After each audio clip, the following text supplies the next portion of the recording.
Pooja, you're Senior Finance Manager, Strategic FP&A at Docker. Welcome to Pigment Portraits, and thank you so much for being here. Thanks for having me. It's great to stay here and talk to you. I'm really happy to have you as well. So I would love actually to start with your story and maybe what's the path that brought you into Strategic FP&A at Docker? So I started out in finance roles that blended FP&A and strategic finance pretty early on in my career. My first role at this health tech company was everything related to budgeting, forecasting, so FP&A, but I also got a chance to go work with teams and figure out their spending, work on quantifying ROI, and then supporting business decisions from there. They had a couple of acquisitions while I was there, so I got to participate in the due diligence and then post-integration work.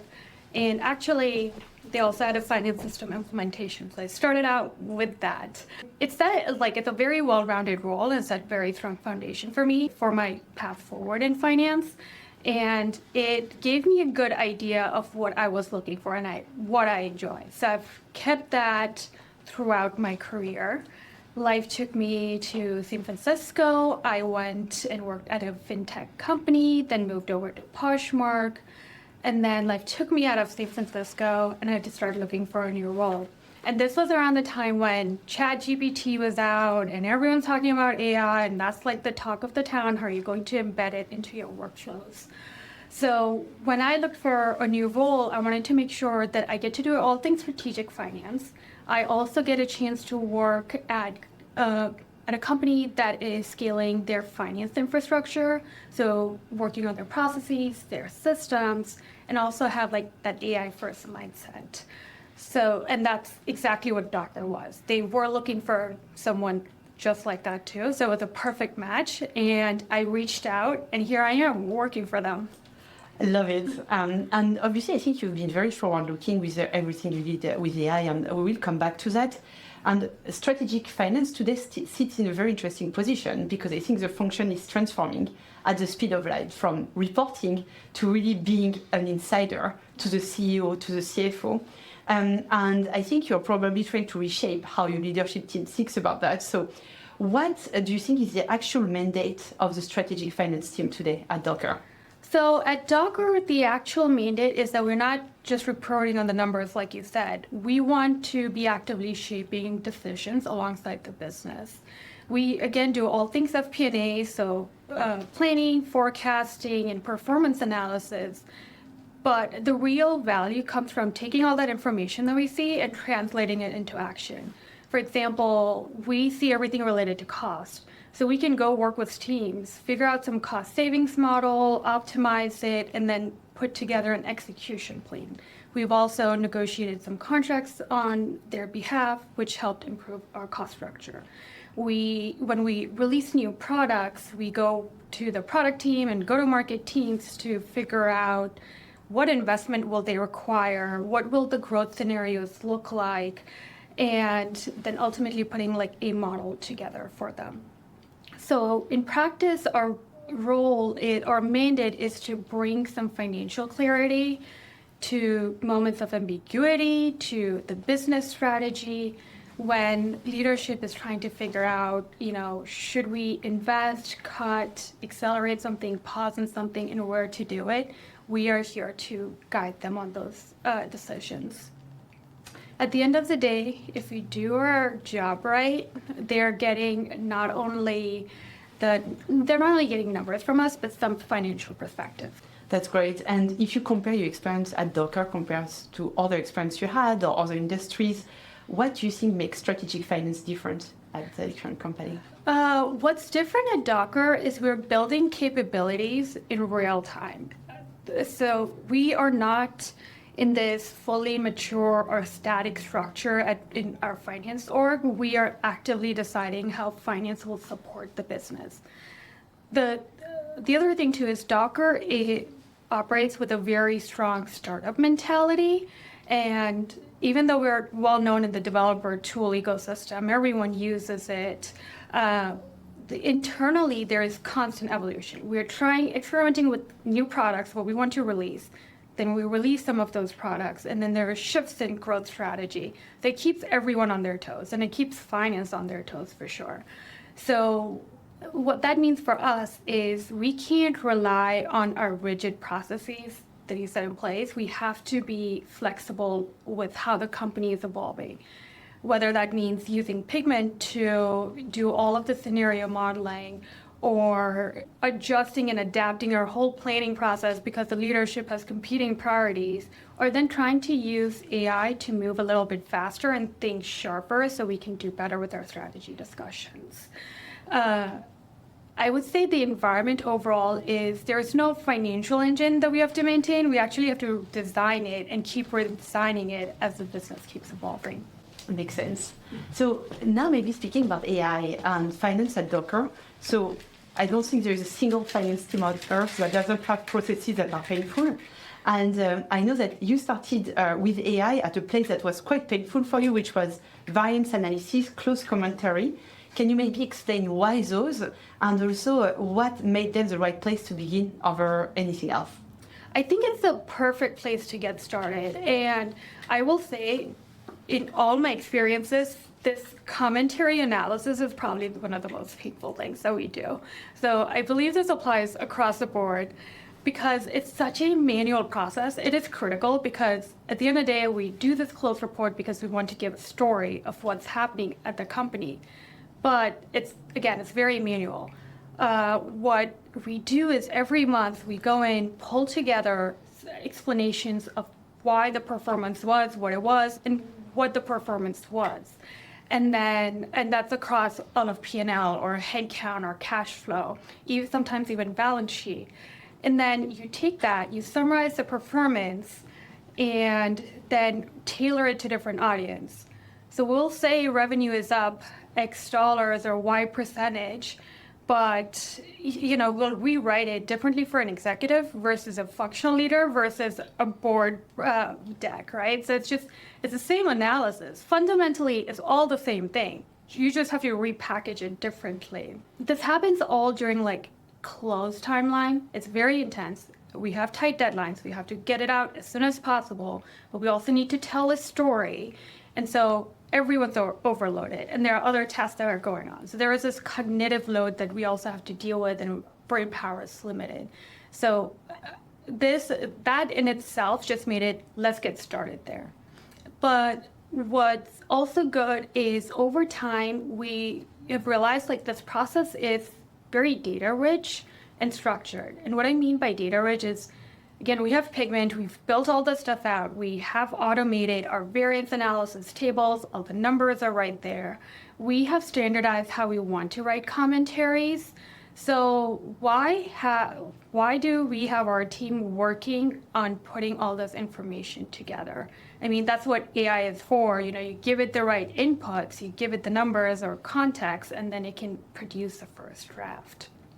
So that's why we decided that's where we want to get started. If AI can take care of all things related to bringing in the numbers, bringing in the contextual cues, then the team can focus more on the high value work, which is in making sure all the output is accurate, right? We're not getting anything inaccurate out there, but we are also shaping the story. We can focus on, are we calling out the right drivers? Are we guiding the leadership to the right questions? Are we flagging the right patterns? And are we connecting this month's performance to any longer term decisions? Ultimately, what I wanted the team to be doing is focused on the insight and the storytelling and not just formatting and repackaging of those commentaries. Love that. Yeah, I think it's a fair example that is probably true for every company out there. So maybe would you mind being a bit concrete of explaining to us the execution of that, and also perhaps a bit of the after? Are you happy with the outcome that you're getting now? How are the different shareholders reacting to it, and also perhaps just the execution of how you built that workflow? Yeah. So before what we used to do is our team will go in and then talk about, here's the performance by each OpEx category and why it happened. And they will do it for their respective functions. I take all that information, I consolidate on a company level, then I rewrite that in a big P&L buckets of headcount, costs, non-headcount, and COGS. Then I rewrite it as a functional performance, like a summary for that. And that just gets me to finishing up the close board. Then I have to send a message out to the CFO saying, hey, board is ready for your review. Here's another summary of the key takeaways. And then on a quarterly basis, I'm going to rewrite that same thing for that board. So what we tried to build was with AI was changes the middle of that workflow. The team still will go in and they will still provide their judgment and they'll still provide context on why we are seeing what we are seeing. But that layer of summarizing that analysis and consolidating it is all AI driven. To execute it though, what we did was there were two main things that we need to pay attention to. There is data available in Pigment, but we need to make sure that clear data is fed into AI, and we use Claude for this. So the Pigment connection to now Claude that we can do allows us to pull that data in, make sure it's clear, variances are proper. It knows where to look for percentages, and it also knows where to look for contextual notes. That part is complete, and then the other piece is, like I said, we standardize how we want to write commentary. So I want Claude to do the same thing for me. So what we took the previous examples of how I've written the commentary at all levels, fed it in, and so it learns everything related to tone, structure, and how we want to present it. And so now what happens is AI will take care of all this aggregation and consolidating and producing the first draft. And then my team can go in and I can go in and then focus on refining, elevating, and again, focusing on, do we call out the right things? Like I want someone, whoever the audience is, I want them to focus on X, Y, Z. And I want to make sure that whatever report we're pulling is that. So it's more, again, more high value work and it's more insight. So that has been our path now, and I think it's been working pretty well. That's great. I love that example. Thank you so much. And it's very interesting to hear also the story, because that's when you get into the detail that I think, we all find that quite interesting. So now maybe question is always about internal resistance, because there are a lot of things involved with AI. Like, how did you navigate that? Any internal resistance, or was it quite fluid as a process?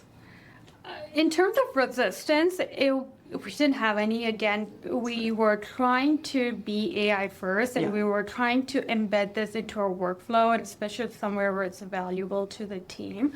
So it actually was a constant conversation, a question, have you been able to figure something out yet? And I would always say, I'm trying to get there.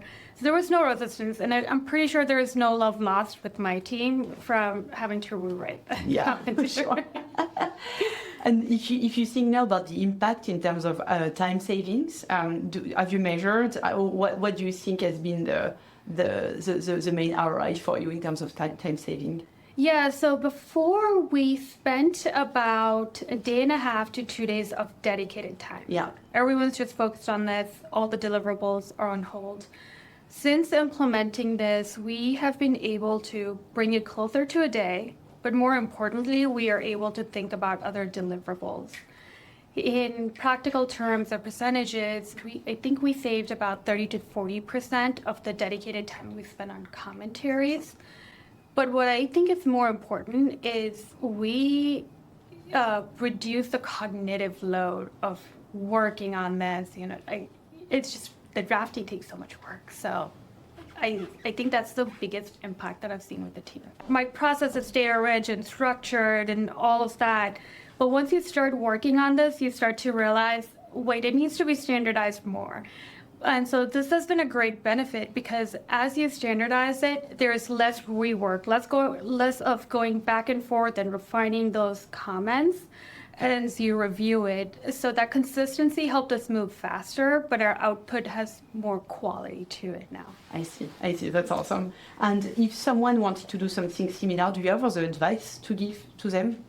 It takes time to get started in this or even implementing it, my biggest challenge was it took me months. It was a very iterative process. So that's why I got the questions like, are we ready yet? Because I'm here trying to say, all right, Pigment, do you connect to, Google Sheets because that's a direct integration, so let's work. Gemini, go write it the way I want you to write it. I didn't get it. Then I said, all right, well, Pigment connects to Google Sheets, which connects to ChatGPT. ChatGPT, go do this for me and write it the way I want. And it didn't do that either. And I'm here going back and forth and trying to figure out how to structure my data and how to get the output that I am looking for. So and you also have your day job on top of that. And like I said, there's a very compressed time. So you have to make sure you stay on it. Right. You have to keep trying and you have to keep going back to it and just maybe asking AI, I just want to get to this output. How do I get there? Yeah, and I think patience seems to be the word, especially as the technology evolves. I'm sure that what took you months probably now can take you, a lot less time and probably less over time. But you need a lot of iteration at the beginning. So looking ahead now, what do you think are the next areas that you would like to look at automating with AI or enhancing? So we've worked on the commentary piece of it, but a lot of it for its internal purposes. Yeah. I would like to take that to the next level and then have the CFO commentary done that way. That was a little bit more high stakes, so I wasn't ready to just move that over, but I'm getting more comfortable with it.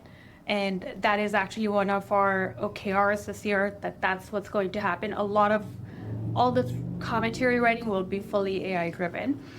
The other one, which feels like a much bigger project, but I'm excited about, is having some kind of a forecast insight analyst. Forecast is ultimately, you see all these patterns of your performance. You have some business context, so you layer judgment on top, and then you build out the forward-looking numbers. We see trends in revenue or cost. We'll take that, and then we'll say, okay, I understand why we're doing what we're doing. What does my pro forma financials or P&L cash flow will look like? And so what I want AI to do is just surface some of these patterns and then challenge if our forecast is grounded in those trends that we are seeing. If it can say, oh, hey, like here's a sustained trend in revenue, can you go and check it? Or the AI will go and check and say, all right, are these numbers representative of that? Or are they carrying forward an assumption that, it's from the old model and we haven't looked at it? Again, the judgment stays. The team will have to go in and they'll have to provide some context and update the numbers accordingly.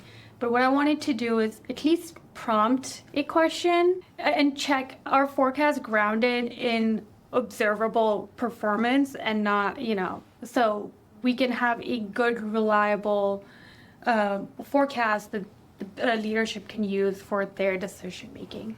I love it. I think that we would love to help you on that with our planner agent. It's a very good use case. I'm looking forward to it. I mean, it's not hard. It's just the building out piece, right? It takes, again, it's the iterative process. Right. And I know there is predictive forecasting available.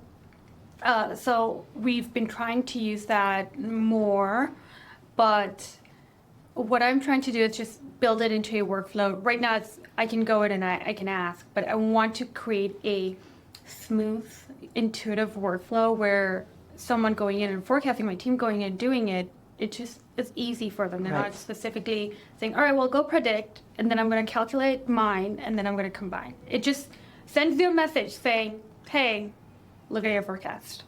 And then if it's good, you're good. But if you think it's good, you're good. But just want to let you know that you should look at the pattern. Yeah, makes sense. Yeah, the secret is simplicity. It's creating simplicity. That's the big thing. To keep people using AI, if you keep it simple, they'll be able to use it more in their workflow.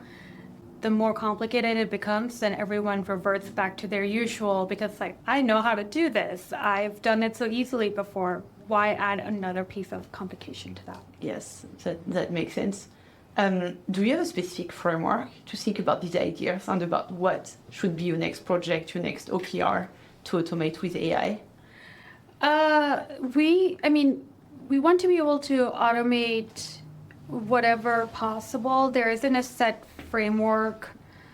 I think the way I go about it is I just tell the team and say, hey, if you think this is taking you extra time, or if you feel like someone else should be doing this, or you wish you had a junior analyst doing it for you, maybe ask AI and see if it can help you out there.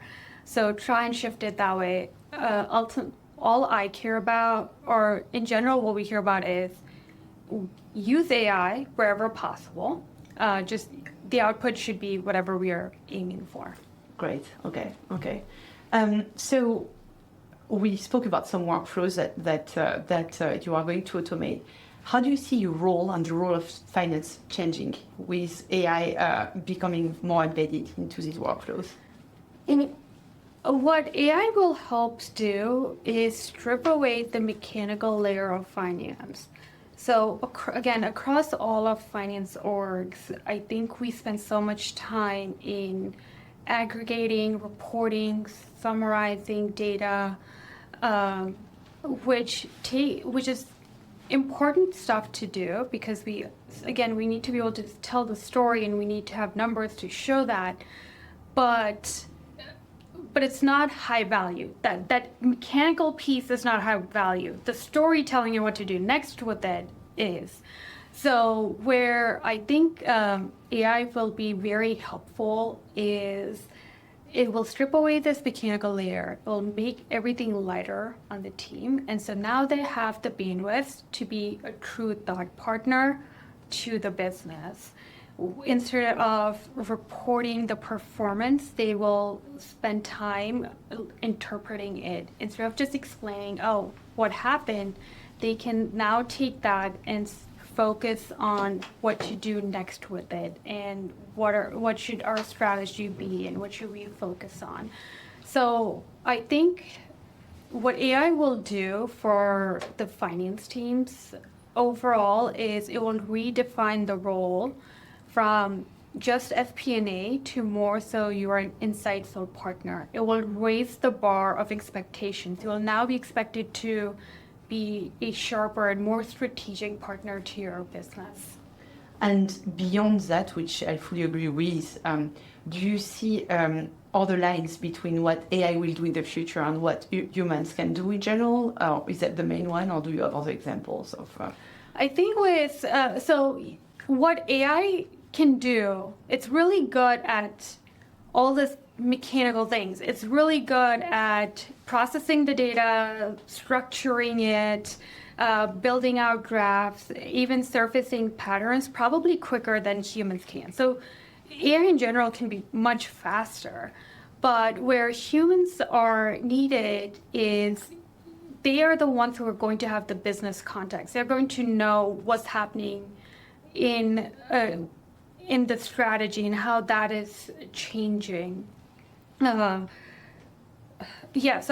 how that is changing. But, they will decide, oh, this is more important. This is what matters. This is what you should be looking at. AI won't be able to do that.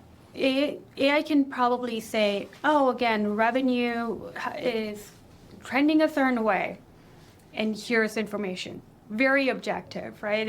It tells you objectively what is happening, but the teams will come in and they're the ones who are sitting in the leadership meeting, and they're the ones who will be able to say, this is why revenue is trending the way it is.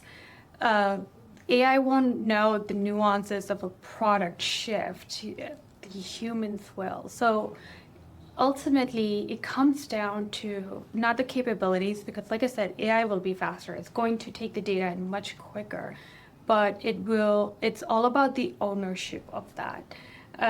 When AI puts out the numbers, it will be the humans who own it, and they will be responsible for it and accountable for it.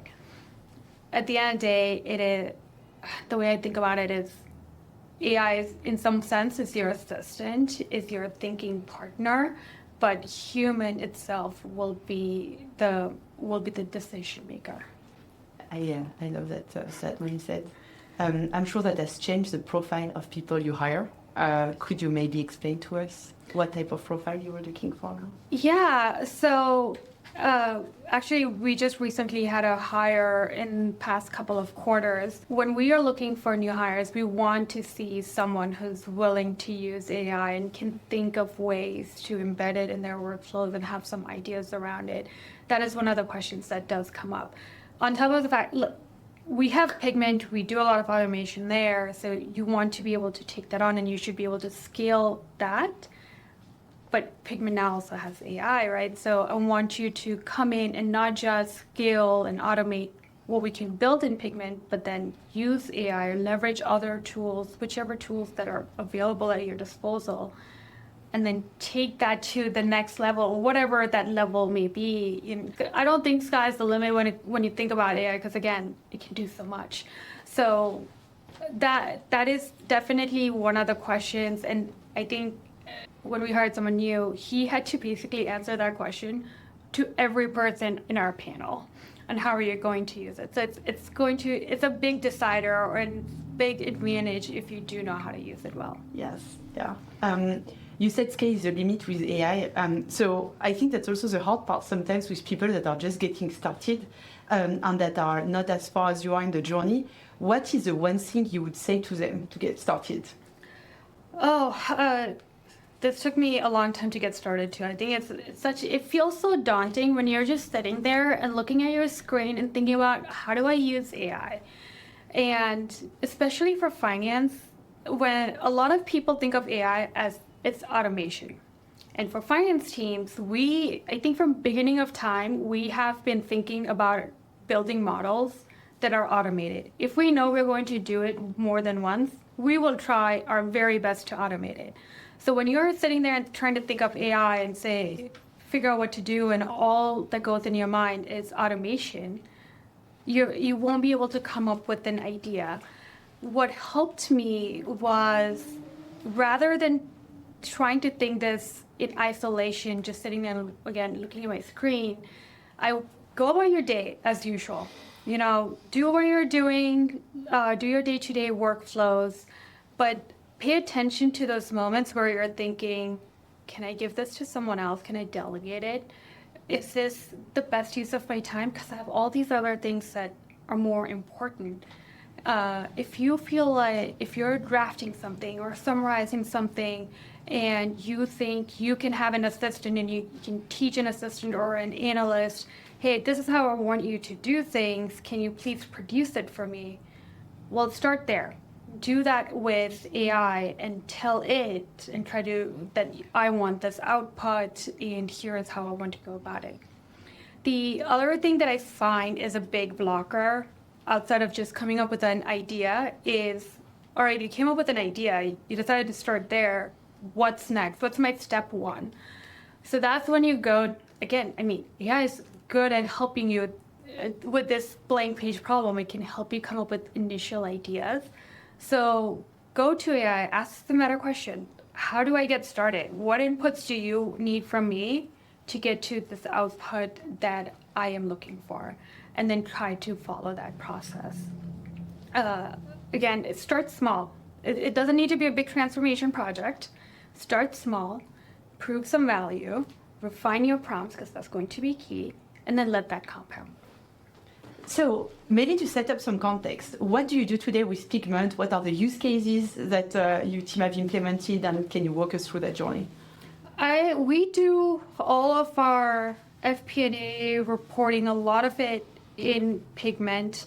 I guess how flexible Pigment is, you can basically build out anything you want. You can build out just ad hoc analysis too. But on a day-to-day basis, all of the P&L reporting, forecasting, same thing with cash flow, any analysis that goes behind all of that spending is done in Pigment. And then we build out dashboards. So our closed dashboard actually sits in Pigment. and our commentaries and contextual notes that go to Claude 2 for the AI summary. Also, everything just sits in Pigment. Created as like a one-stop shop for all our team. So the one thing that we have somewhat held off on is the revenue piece of it, but that's an internal thing, because internally, again, we're constantly evolving, and so our revenue models constantly keep changing. But once we want to be flexible to that, right? So other than that, I feel like even the board pack data that all comes from Pigment. Our investor reporting, all of that is coming from Pigment. So there was a Claude for Excel has come out, and everyone's asking about it and do you use it? But because our Pigment is like one place to do it all, our team has. I don't think our team has used Excel in a long time, which I love hearing, because I've been trying to drive that adoption, and I want teams, even company-wide, I want teams to come to this one-stop shop. So we only share one link, instead of you have 10 different links to Google Sheets or 10 different files for Excel, they have one place. And so we've made sure that we have achieved that ecosystem for our finance in Pigment. That's great. Was it the primary reason actually to buy Pigment at the time? Yeah, we wanted something that scales like with the business.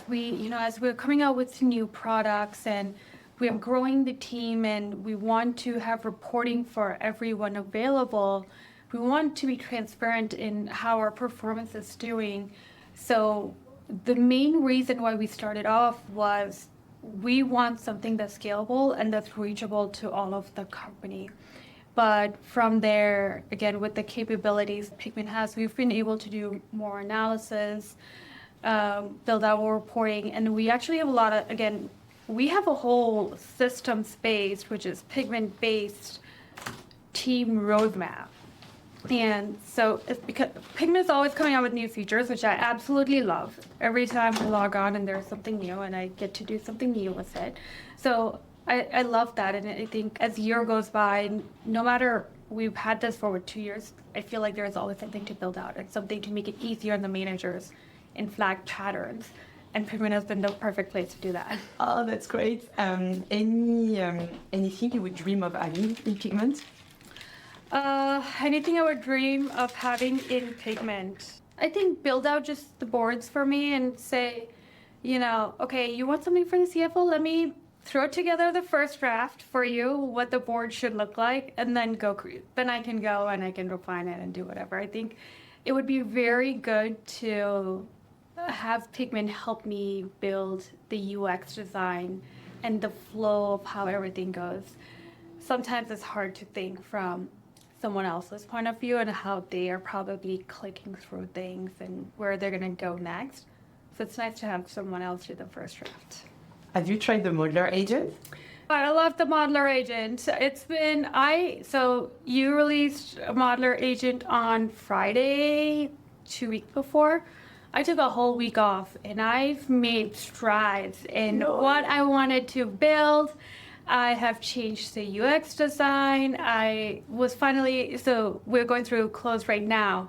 And all these things that I've changed, now I've told the team as they go through it, give me feedback. And they've been liking the whole process. So I shared it with our finance leadership, and he's like, oh, wow, this is more helpful. And it's like, yeah, I know. I've been trying to think of how I want to build this out, and I don't know where to get started. And there were some use cases that I was aiming for, and I would spend so much time trying to think about how do I don't even know where to get started or how I want to build it. I don't know the process. And then Modeler Agent came about and I was like, hey, I want to do this.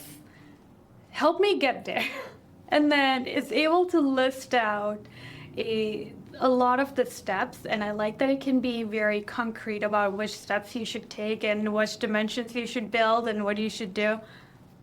It's my thinking partner, that brain power that I need to just look at a blank canvas and figure out what do I do first, taken care of. Love it. That's amazing. Can you walk us through the example that you will try? Yeah, so one of the things was versions. I know versions has been a thing for a while. I started with Pigment, so at Poshmark, which is, I believe, 2023. Right. So from the beginning, right? And so features have grown from there. I try to keep up, but sometimes don't have the time to. While I'm also trying to scale the system and I wanted to do what I wanted to do. So here's versions, and I'm sitting here, I was like, okay, I need to, first explain what's versions. Why is that not scenarios? Are they the same thing? And so it explained, what version actually does versus how scenario works. It's like, okay, great. But now I don't know how I want to use that in my workflow yet. And so I was sitting there, and as one of the questions my team always asks is like, I wish there was a way to see what we saved in the last forecast, and then when you refresh the data, what the new forecast looks like. And so I would go and create scenarios each time. And now I have so many, every month I'm going to have 12 scenarios, and in 2 years I have 24 scenarios, but then I also have board scenario and planning. It's like, there's so many out there. So I was like, that wasn't working. And so I said, this is what I want to do. I want to be able to compare what my forecast spits out after I do a data refresh. I want to compare that to the previous one. And then it said, okay, so this is what you create a version. We're going to call it January 2026 cut, and then we'll call it February 2026 cut. So you're going to have that every time. Here are the formulas, how you're going to go and set up your cuts and metrics. And then and it's just like laid everything out. And then this is once you have the previous cut figured out, and then you have your current cut figured out, this is how you're going to do a delta, this is how you're going to build a table, and here's the analysis. It's just like, I've been trying to figure this out for months, and you're telling me it was the easy of a process? What do you mean? So I love, and I think once you do that, once I got that, I just kept throwing at so many questions. I want to do this. Tell me how to do it. There are limitations in some sense of if you have too many metrics talking about the same things in many different ways, it has too much context, and so then it gets messy in the output. So I have to guide it and say, okay, no, focus on these two metrics only. Don't try to pull data from somewhere else. So you somewhat need to give it that guidance, and you need to understand how your pigment is currently set up to be able to do so. But yeah, I love not having to just think from scratch and just following a guide that has been given to me, and I just need to iterate on it and refine it. Oh, that's great. And what you ask, actually, the dashboard builder is going to be live in a few days too, so you will be able to build any dashboard. Yeah, I can't wait, because I took the time off to build all these things out, but I want to build the dashboards to go with it. So I'm waiting once it's ready. I'll be using it right off the bat. I can't wait to get your feedback. Yeah, I think for me the goal is slashing time to value, having an expert at your fingertip to build any model, to your point, what you just described, making sure you can build something literally end-to-end. Yeah. So imagine you want to build now, I don't know, models that have nothing to do with what you do. Like imagine you ask to build quota model, you have no clue. You can ask, it's going to build it end-to-end for you. And have you tried the new version of the analyst agent while we're at it? I have tried the analyst agent, but I've been just so caught up with the modeler. Oh yeah. I love modeling, and I've been trying to do all these projects for such a long time. Analyst agent, I have used it before, and I've played with it, and I want, again, the AI commentary and the reporting available, ready to go. So I've played with that, and I keep working on it, and I keep working with the Pigment team on giving some feedback and trying to see what the latest and greatest updates are.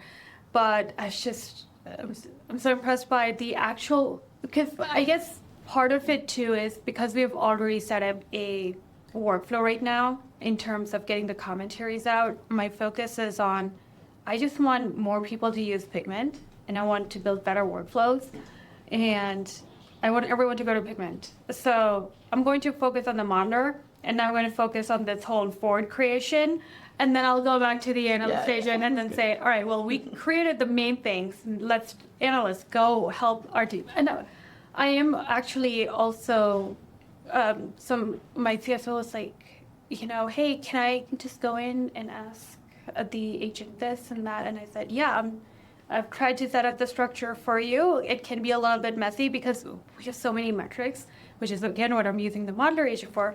So once I can clean that up, then I can say, all right, you go ask the questions, and it will be very clean for you to use. Yeah, and you will see the second version for you, like conversational. It's so easy to use. It's incredible. I love the conversational piece because writing instructions was a little bit. Yeah, it's difficult because you have to now then think about, okay, here have I gone through all the steps, but then when you give too many steps, too much context, and then it gets lost. And now being able to do it on a conversational basis and just build. So much easier. Yeah, that's right. I'm sure. Yeah, so you are an AI first team in an AI first company. And I think one of the questions that a lot of people are asking about AI is, can they trust the outcome, the output? Obviously, they have had a lot of trial and error in the past 2 years where sometimes they got the wrong results, etc. So how do you ensure trust? How do you ensure governance and quality in the output that you're getting out of Pigment? So with AI, I think the misconception here is you can feed anything to AI, it will learn what it needs to do and then come up with an output, and it will know exactly which numbers to look at.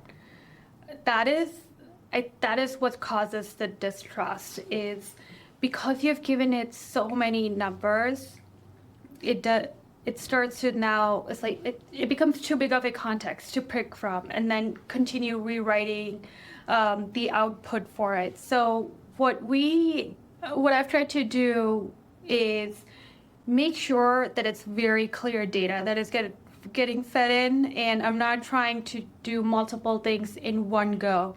I'm not saying go analyze my P&L, but I'm also going to give you cash flow numbers and then go analyze my cash flow, and then I'm also going to give you balance sheet numbers, because then especially if there's some similar naming conventions, it again doesn't know which one to look at. So keeping that very clear for AI will help with the output. And again, I think with the AI output, it's checking, it's making sure you have to refine your prompt. You want the right prompt in place so it can spit out the right data. And when that is prompted a little differently, it may get lost. So that is what I try to make sure of, is the prompts are good, the data is clear. And again, in Pigment, when I want anyone to be able to go in and ask a question, that's what I'm trying to take care of, is when you go in and prompt, I want you to look at very specific metrics and get a very specific answer.